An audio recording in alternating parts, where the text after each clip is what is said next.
pasado, que nos trae los ecos de las noticias de los lunes, aquellas dedicadas desde agosto del 2005 a contarnos la actualidad cultural y que os ofrecemos agrupadas mes a mes.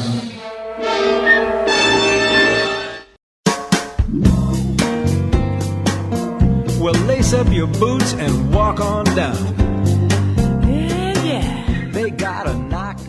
Bienvenidos a las noticias de los lunes, donde contamos noticias diferentes para comenzar la semana. Vamos a empezar con obras de arte. ¿Qué está pasando con obras de arte que pertenecían a familias judíos antes de la Segunda Guerra Mundial y de la llegada de los nazis? El ministro alemán de Cultura, Bernhard Neumann, junto a representantes de los principales museos del país y a expertos en arte, se reunieron en Berlín para abordar soluciones a este problema de restitución de obras de arte expoliadas por los nazis entre 1933 y 1945.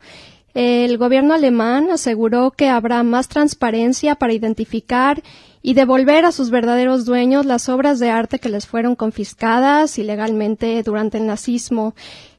Por esto se cumplirá el Acuerdo de Washington de 1998, que fue firmado con estos fines.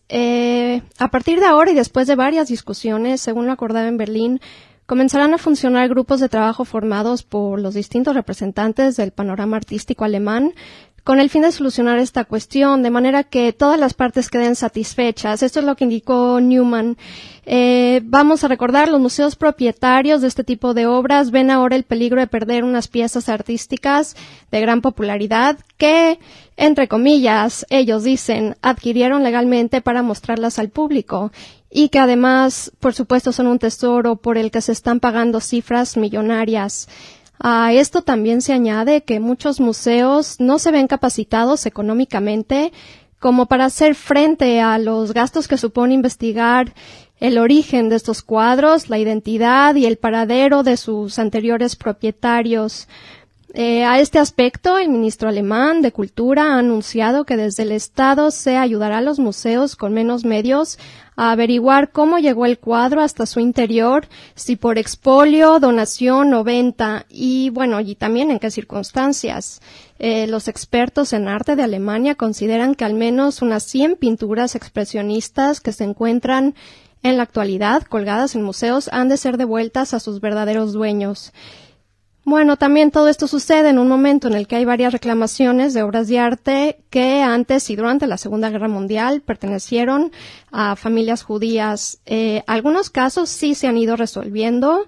Un ejemplo es en la ciudad oriental de Dresden, capital estado federado de Sajonia, donde se han devuelto desde 1991 más de 800 obras a las que familias propietarias, las obras fueron devueltas a las familias originales. Neumann dejó claro esta semana que Alemania mantiene su compromiso moral de restituir el botín de guerra del que se adueñaron los nazis. Sin embargo, puntualizó que el proceso de devolución ha de ser más transparente. Se refiere a que en algunos casos se sospecha que las demandas de los familiares están apoyadas por las casas de subastas, que también hacen cifras importantes con este tipo de transferencias de obras de arte. Pero por lo pronto estamos contentos de que se esté haciendo algo al respecto y que las obras vuelvan a las familias a la que originalmente pertenecían estas obras. Seguimos. Buenas noticias para las mujeres en el mercado laboral en Israel. Se borran las diferencias salariales entre hombres y mujeres. Una investigación a cuyo frente estuvo Yuval Mazar, del Departamento de Investigaciones del Banco Israel Central, determina que la diferencia de salario inicial de hombres y mujeres al incorporarse al trabajo en el sector público se ha ido reduciendo en los últimos 16 años y desde 2001 están ya completamente homologados. El trabajo señala que a comienzos de la década del 90, el salario de los hombres superaba al de las mujeres en un 17 a 20% al ingresar a igual trabajo en el sector público. La diferencia se borró hasta 2001 merced a que el salario promedio de los hombres creció en términos reales durante los últimos 16 años en solo un 5%, en tanto que el de las mujeres lo hizo en un 27%. O sea, ahí se recuperó esa diferencia que existía anteriormente. Debido a la homologación de salarios al comienzo del trabajo, se estima que dentro de una década disminuirá la diferencia salarial en general entre ambos sexos en un 30%. Bueno, esperamos que esto vaya pasando poco a poco. Pese a todo, el estudio también revela que los hombres obtuvieron un grado más alto en el escalafón al ingresar al trabajo en comparación con mujeres de la misma profesión. Pero como todo es relativo, incluso en este punto la situación es mucho mejor que en años anteriores. Progreso en las condiciones laborales para las mujeres está sucediendo en Israel y es un ejemplo para muchos otros países. Continuamos en Israel. Según la agencia judía de noticias, los investigadores del laboratorio electrofisiológico de la Universidad Ben Gurión desean responder a esta pregunta. ¿Existe una disposición biológica innata en los bebés que posibilita procesar información cuantitativa y el desarrollo del pensamiento matemático? En el marco de esta investigación, el laboratorio fue visitado por más de 50 bebés entre 6 y 9 meses. El proyecto observa la posibilidad de distinguir entre cantidades básicas, 1 o 2, y la primera captación de las operaciones aritméticas simples como suma o resta. Además, buscaron testimonios de que el sistema cognitivo relacionado con la atención es activo desde temprana edad. Se comprobó que hay una diferencia a nivel de actividad cerebral entre la situación en que el bebé observa una operación aritmética correcta y, por el contrario, la situación en que el bebé observa una observación incorrecta. Por ejemplo, como nos explica la agencia judía de noticias, había una muñeca y se le agregó otra y ahora solo hay una. Bueno, ahí vemos que hay una operación incorrecta y evidentemente el bebé percibe que hay algo que se ha resuelto erróneamente. La actividad cerebral fue comparada y se le encontró parecida a la de los adultos en situación paralela cuando observan operaciones aritméticas incorrectas. Los resultados fortalecen la premisa que existe una predisposición biológica innata que posibilita procesar información cuantitativa y el pensamiento matemático y que el sistema de directivas de atención y comprensión se desarrolla y comienza a actuar antes del primer año de vida. Bueno, estos resultados amplían la investigación existente con relación a las formas, a la forma en la que el cerebro de niños pequeños procesa información de este tipo y las zonas del cerebro involucradas en el proceso y el tiempo empleado en los procesos cognitivos. Bueno, los invito a hacer este ejercicio si tienen un bebé en casa, un bebé en la familia. Intenten hacer operaciones aritméticas muy simples, 1 más 1, 2 menos 1 y vamos a ver si hay alguna reacción del bebé. Seguimos en Israel. También un patio de juegos para niños con necesidades especiales. Michelle Shapiro es terapista ocupacional en el BITC Shapiro, es un centro en Ra'anana para niños con necesidades especiales y ella cuenta sobre este patio de juegos único, de cuyo diseño y planificación fue responsable. Como nos dice, contamos con un maravilloso equipamiento pensado especialmente para niños con necesidades especiales, increíblemente atractivo para niños comunes. Así cumplimos una doble función. Garantizamos diversión para todos y creamos un ambiente integral para cambiar las percepciones. Los niños llegan a conocerse, a jugar entre ellos y a aprender de ellos. El patio de juegos es el fruto de un proyecto de Naomi Stuhener, presidenta de BITC. Hace 12 años se encontró un donante americano y la municipalidad de Ra'anana cedió parte de el terreno para un parque de diversiones para niños con necesidades especiales.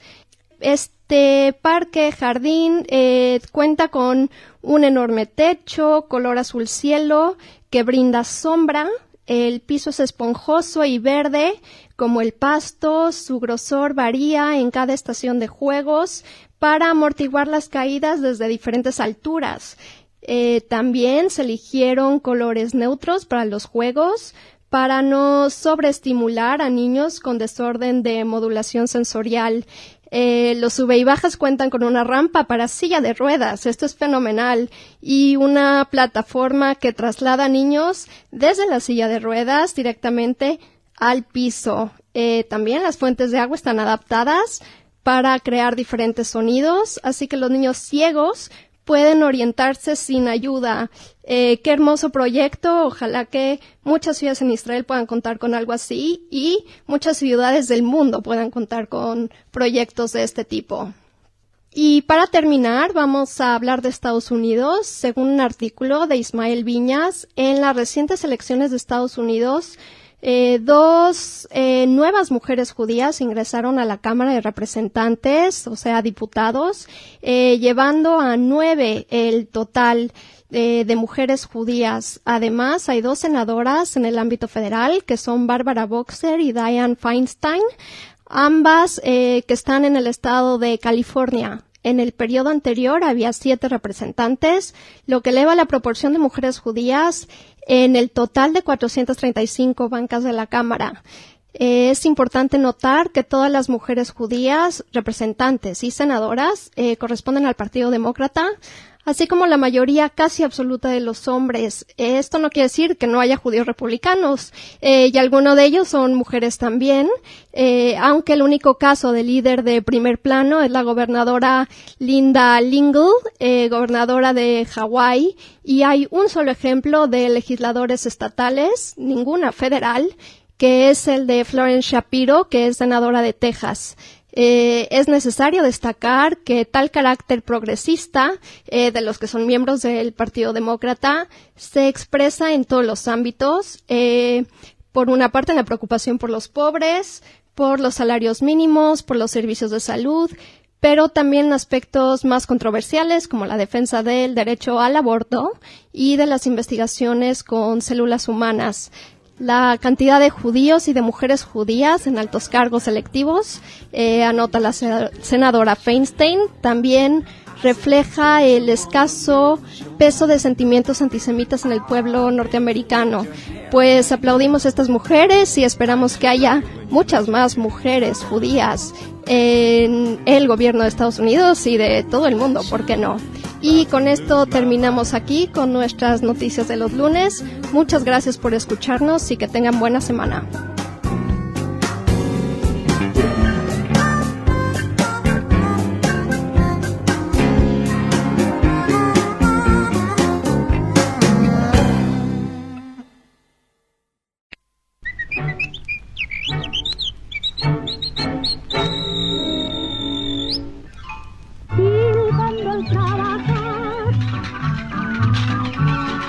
Señoras, señores, bienvenidos a las noticias de los lunes, en las que intentamos echar un vistazo a unas noticias que no siempre tienen hueco en la formación cotidiana y que pues nos ponen de buen humor, algunas, otras no tanto. En este caso, la primera nos va a demostrar, o intenta demostrar, que parece ser que hay honestidad en el mundo.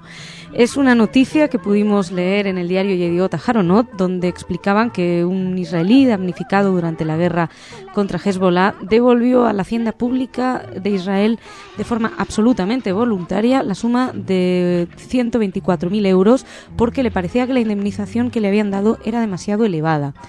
El nombre de este israelí no fue dado a conocer. El caso es que envió un cheque por esa cantidad a la Oficina del Impuesto de la Propiedad, que es el organismo que indemniza a la población por daños causados durante época de guerra. Durante la guerra contra Hezbollah, la Oficina del Impuesto a la Propiedad indemnizó a todos los empresarios del norte de Israel por el cierre de sus comercios durante los 34 días de la contienda, esto es entre el 12 de julio y el 14 de agosto, y lo hizo en base a los ingresos del año anterior de esos mismos días. Sin embargo, este ciudadano israelí devolvió el dinero diciendo que a partir del 1 de enero del 2006 él había reducido voluntariamente su actividad comercial, de manera que aseguraba en una carta que le corresponde mucho menos de lo que habría ganado entre el 12 de julio y el 14 de agosto del 2005. La portavoz de la Hacienda Pública, Adit Zarhie, dijo que parece que en Israel no solo hay gente que protesta porque le han dado de menos, sino que también hay gente honesta que está dispuesta a devolver lo que considera que no le corresponde. y lo dijo bastante contenta, desde luego, esta demostración de kantianismo. Bueno, seguimos. Voy a hablarles de Michael Richards, un actor al que ustedes probablemente conocen por la serie Seinfeld. Él hacía el personaje, uno de los personajes más tal vez más divertidos de la serie, que era Kramer, Cosmo Kramer. Bueno, pues este hombre ha tenido algunos problemas. En un espectáculo que estaba viendo terminó insultando a unos hombres, llamándolos negros de manera bastante despectiva, porque al parecer estos espectadores lo habían increpado porque no era gracioso y le dirigió varios epítetos racistas. Luego él posteriormente se disculpó en un programa de televisión, también ha expresado su pesar por el malestar causado con sus palabras a líderes de la comunidad negra como a Jesse Jackson o al activista político Al Sharpton. Al parecer, según dijo el representante de Richards, no descarta la posible remuneración económica a los ofendidos, a quienes llamó negros, supongo que niggers, de manera bastante ofensiva. Pero bueno, la cuestión es que adivinan quién le ha prestado su solidaridad y quién le ha dicho que bueno, que lo entiende y que puede comprender el mal momento que está pasando. Ni más ni menos que nuestro amigo Mel Gibson. En una entrevista él le dijo que le gustaría mandarle una nota de apoyo a su colega. Recordarán que Gibson fue objeto de duras críticas después de haber sido detenido borracho y haber insultado y haber hecho unas declaraciones antisemitas y haber dicho que los judíos son responsables de todas las guerras en el mundo. Bueno, pues el que no está pasando buenos momentos es el hombre que detuvo a Mel Gibson, el agente de la policía del condado de Los Ángeles, James Mee, que ha emprendido una batalla legal contra su antiguo departamento por lo que llamó presiones a las que ha sido sometido tras detener a Mel Gibson. Desde ese sonado episodio dice que se encuentra en un sinvivir con asuntos internos tras sus talones y un informe falseado sobre su conciencia. Él dice que él denuncia que solo de 72 horas después de haber arrestado a Mel Gibson, Asuntos Internos abrió una investigación, le sometió a un interrogatorio de más de 5 horas. Durante ese tiempo, dijo, fui obligado a dar una completa declaración en torno a las conversaciones entre él y Mr. Gibson, o sea, entre el policía y Mel Gibson, incluyendo cuestiones relacionadas con presuntas filtraciones a la prensa, explicó. El agente informó a Asuntos Internos de que después de la detención del actor fue obligado a elaborar un informe desinfectado, leo textualmente, omitiendo los detalles de cualquier declaración antisemita de Gibson en lugar del arresto que lo hizo, y lo que es peor, contra su voluntad. Sin embargo, el agente se convirtió en sujeto de una investigación criminal inmediatamente después de la reunión. Según explicó Mee fue expulsado del cuerpo motorizado de Malibú, en cuya avenida principal fue arrestado Gibson en julio y fue designado a otra ciudad del condado de Los Ángeles. Por si parecía que la cuestión Gibson se estaba olvidando, parece ser que no, porque el presidente de la Organización Sionista de América, Morton Klein, ha denunciado que Mel Gibson ha abandonado el camino a la salvación que había emprendido tras los gritos antisemitas. En unas declaraciones realizadas en Hollywood.com, Klein explicó que Gibson se comprometió a reunirse con los líderes judíos, pero que ahora parece ser que ha cambiado de opinión. Según dice Klein, llamó a su publicista, le dijo que estaría en Los Ángeles 10 días y que le gustaría reunirse con Gibson en privado, off the record. Bueno, pues el publicista le devolvió la llamada y le dijo que Gibson no quería reuniones con judíos después de todo. Bueno, es dudosa comunicación. Si dijo esto, realmente Gibson y el publicista son más torpes de lo que se puede uno imaginar. Bueno, el episodio ha tenido hasta su punto cómico, y en la serie Ley y Orden el cómico Chevy Chase interpretaba a un actor en paro que fue detenido por conducir borracho y entonces empezaba a gritar que los judíos absorbían todo el dinero de la ciudad para enviarlo a Israel y para hacer bombas y matzó, y además acusaba a los judíos por no tener trabajo. Y vamos a hablar de otro personaje también muy importante, una persona esencial, que es Madonna. Madonna también atraviesa problemas, no solo Mel Gibson y Richards tiene problemas, ella también. Ella manifestó que quería circuncidar a su hijo adoptivo de Malawi, a David Banda, pero el padre del menor, que es Johan Banda, no está del todo contento. Dice que se opone terminantemente a la decisión porque considera que va en contra de las tradiciones religiosas de Malawi. Según el diario The Sun, un diario sensacionalista inglés, el padre del niño, el padre biológico, manifestó que Madonna quiere que Banda sea circuncidado para iniciarse en lo que aquí les ha dado a todos por llamar la secta judía cábala. de la que Madonna es seguidora, y que el padre se opone terminantemente a la decisión porque considera que va en contra de las tradiciones religiosas de Malawi, y que además su hijo natural, dijo, ya fue bautizado bajo los ritos cristianos, y la decisión de Madonna va en contra de la religión católica y es algo que nunca hubieran consentido en África. Aquí, dijo, nadie es circuncidado, por ello le pediría a la cantante que piense nuevamente lo que hará. Madonna y su esposo están además en este momento en medio de una batalla judicial con varios grupos de derechos humanos en Malawi, porque estos estaban diciendo que querían que los magistrados analizaran en detalle el proceso de adopción de David Banda, y además están realizando los trámites legales para adoptar a una niña también de Malawi, a pesar del enfrentamiento. En fin, seguimos una noticia más económica, y es que Microsermi Corporation, es fabricante de microchips análogos y digitales, ha aceptado pagar $245 millones para adquirir Power Design Ltd, tecnología utilizada para enviar energía eléctrica sobre redes de computadoras. El acuerdo se hizo en efectivo y en acciones, y la compañía, esto afecta bastante, es una buena inversión. También, por otro lado, un consorcio, de que esto no tiene nada que ver, de compradores privados de Israel ha llamado a licitación para comprar entre 40.000 y 48.000 toneladas de maíz. En Europa el origen de la mercadería sería Estados Unidos o Sudamérica, y entre los países sudamericanos Argentina y Brasil serían los lugares más probables de procedencia. También compraría entre 8.000 y 16.000 toneladas de sorgo estadounidense. Bueno, noticias que no siempre nos fijamos. Otra cosa, problemas en el Al, complicaciones. El rabino Chaim Kanievsky, que es uno de los más importantes rabinos Haredim, ha prohibido viajar en el Al después de que esta compañía, y después de una huelga generalizada la semana pasada, pues decidiera hacer despegar sus vuelos retrasados en Shabbat, a pesar de que por principio no vuelan en Shabbat. La decisión del Al ha provocado fuertes reacciones por parte de los líderes ortodoxos, ultraortodoxos, y en especial de este líder, el rabino Shalom Eliashiv. Kanievsky, cuando se le consultó, dijo que viajar por el Al puede poner en peligro la vida, refiriéndose a una interpretación en la que el que cuida el Shabbat lo cuida él, pero quien lo viola pone en peligro su vida. Varios periódicos israelíes informaron que los líderes Haredim estaban en tratativas con Israel para que su público utilizara esa aerolínea y no el Al. De todos modos, además se vio salpicados con algunos incidentes, afortunadamente sin problemas, sin consecuencias mayores, pero bueno, también hubo algunos incidentes en el Al. Y con lo que sí que creemos, estarían contentos, y es con lo que vamos terminando estas noticias de los lunes. Es una sinagoga especial que se está levantando en Evanston, en Chicago, por iniciativa de la comunidad judía local. Es una sinagoga que se construye con una inversión de $6,5 millones, y lo más importante es que va a respetar las normas del cuidado del medio ambiente y se está construyendo con materiales reciclados. Tendrá provisión de electricidad por energía solar, un sistema de radares especiales que va a apagar las luces cuando ya no haya movimientos de personas en el recinto. La estimación es que esta sinagoga ahorrará 1/3 de la energía eléctrica que utilizan las demás, y se espera que la obra esté finalizada para el año entrante. Pues claro que sí, muy buena idea esto de una sinagoga ecológica.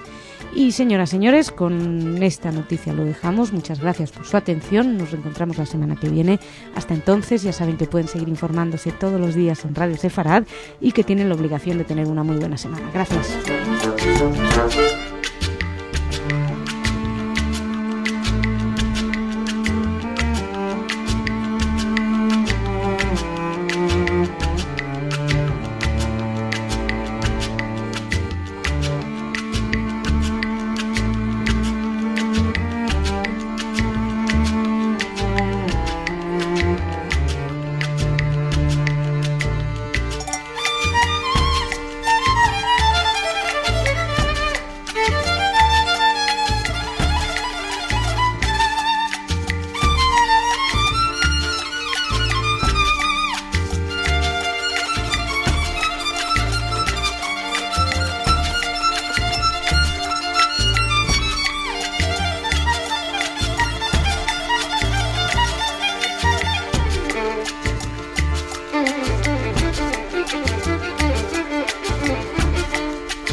Señoras, señores, bienvenidos a las noticias de los lunes. Ya saben, esas otras noticias en las que no siempre nos fijamos y que en Radio Sefarat queremos darles su pequeño espacio.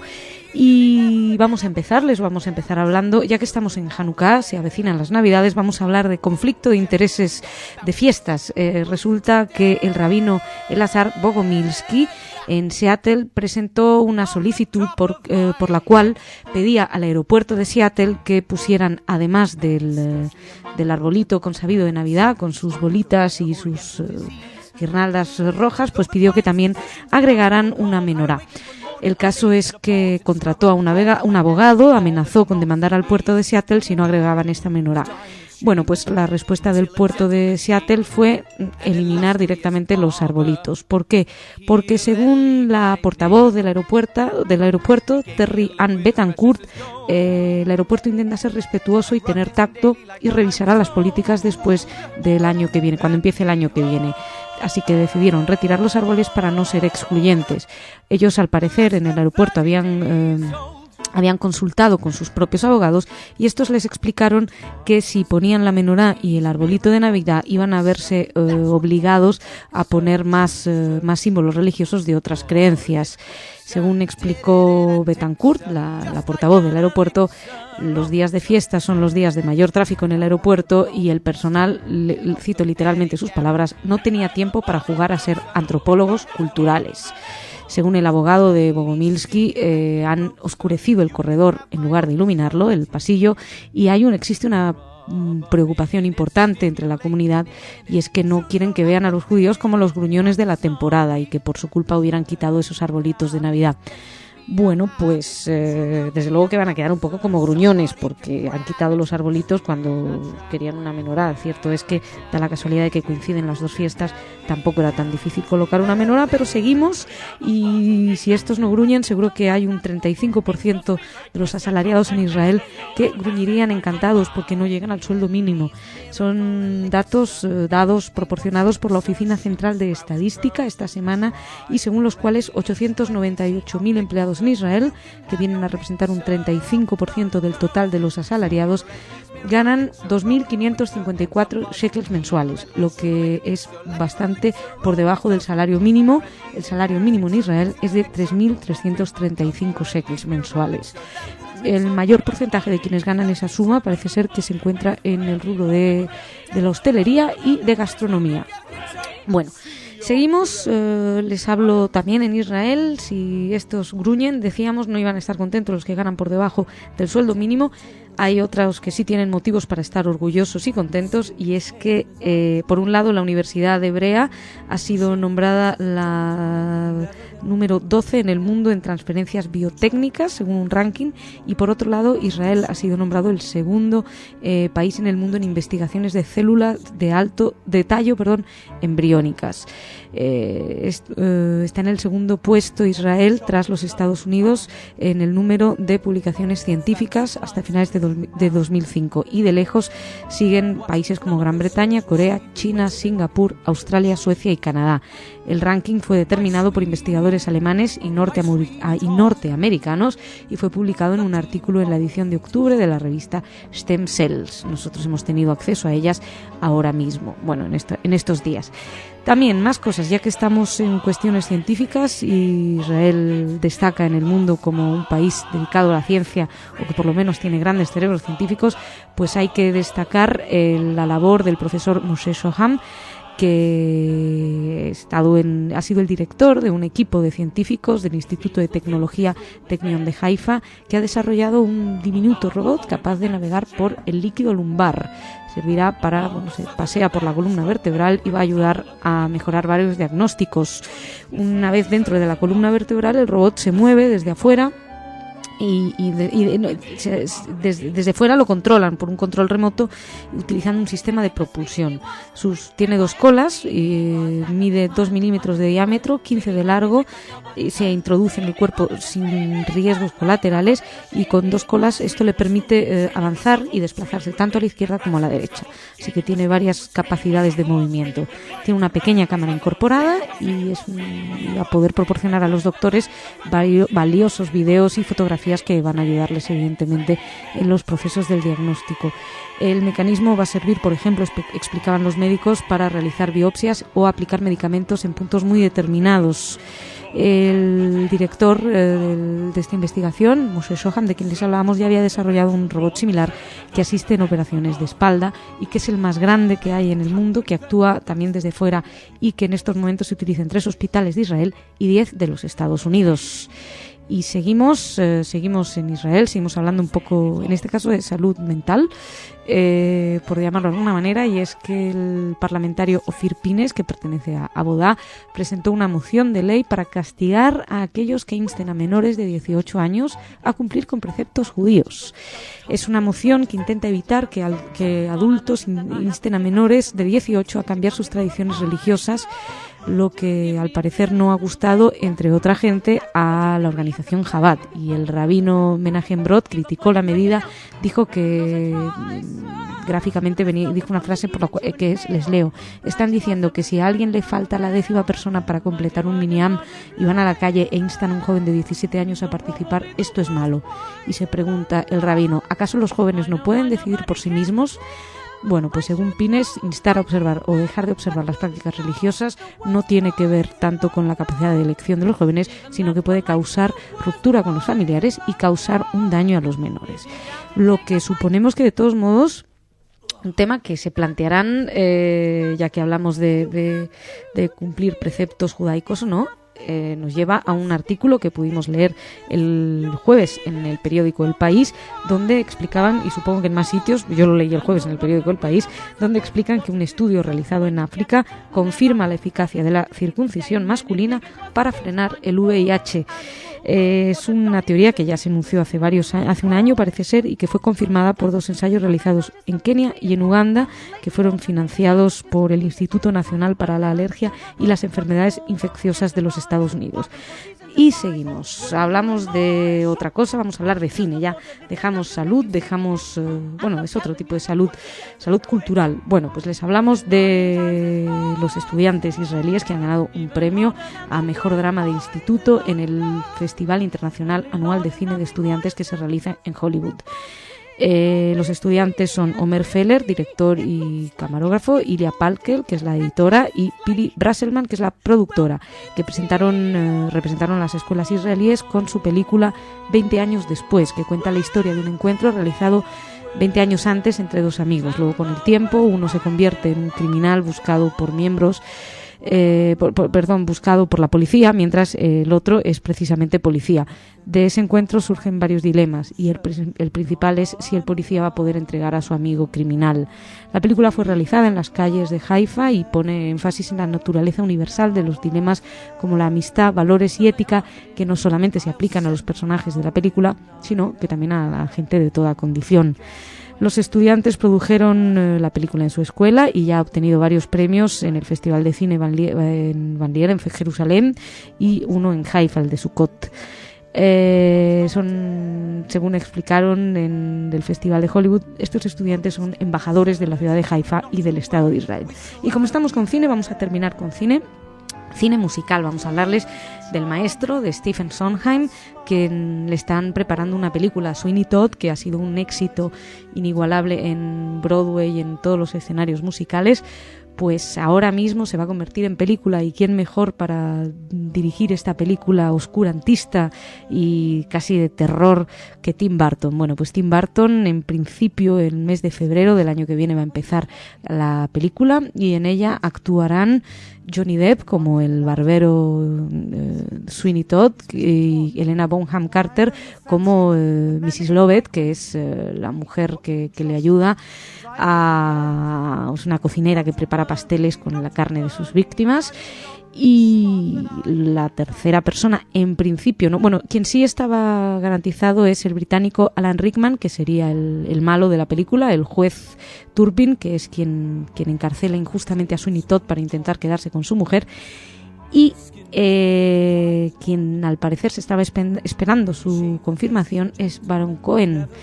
Sacha Baron Cohen, que interpretaría en la película al peluquero italiano Adolfo Pirelli, un vanidoso rival de Sweeney Todd. Bueno, pues con la música además de Sweeney Todd lo dejamos, con esperando esta película nueva de Tim Burton para poder disfrutar de Sweeney Todd ya tantas veces como queramos y no tener que ir al teatro a verla. Señoras, señores, muchísimas gracias por su atención, que pasen una muy buena semana. Ya saben que pueden seguir informándose todos los días en Radio Sefarad y que hasta el lunes que viene, pues lo dicho, que sean muy felices.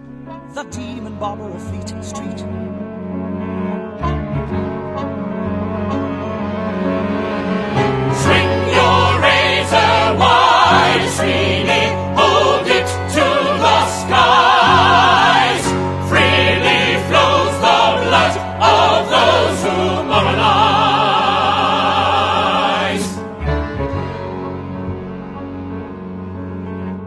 His needs were few, his room was bare, a lavabo and a fancy chair, a mug of Sunderland leather strop, an apron, a towel, a pail and a mop.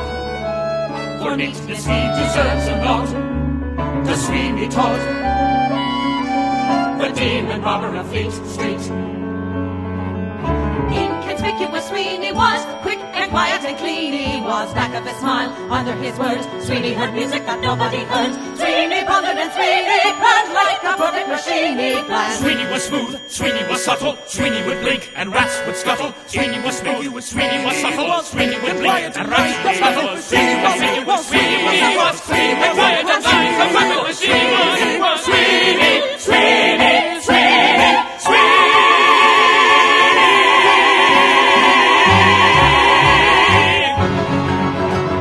Attend the tale of Sweeney Todd. Attend the tale of Sweeney Todd.